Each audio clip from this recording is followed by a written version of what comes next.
विद्युत short circuit जगू चारि बखरा चाल घर पड़ी पाउंस। जाजपुर जिला अंतर्गत छतिया पंचायत छतिया ग्राम में अग्निकांड घटी चारि बखरा घर सह घरर किछि आसबाबपत्र पड़ी पाउंस हो जाइछि।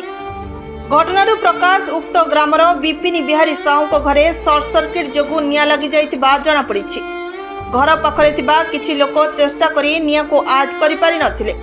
निया को देखि छतिया सरपंच रमेश पृष्टि चंडीखोल अग्निशम बाहिनी को खबर देइथिले।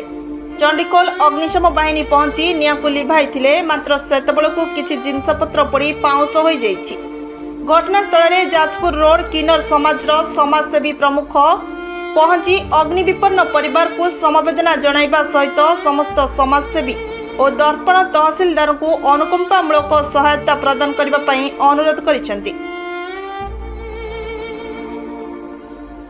आगे मुझे देखिली धुआं बाहर बोले कौटी धुआं बाहर मैं घर भर को आसली तापर देखिली मुझे आम बापा कुआड़े गले देखिली घर भर मसूर टाँगी शोचती सेठू मसूर टाणिकी बापा को बाहर करके आइली तापर घर जंजीर खोलला बेलू खोली पाइलेनी जलीगला आ गैस टाँगी खोलिकी पदा को नहीं जाइए आउ जिनिस किछि नाही सब पोड़ी जले ध्वंस हो जाइए।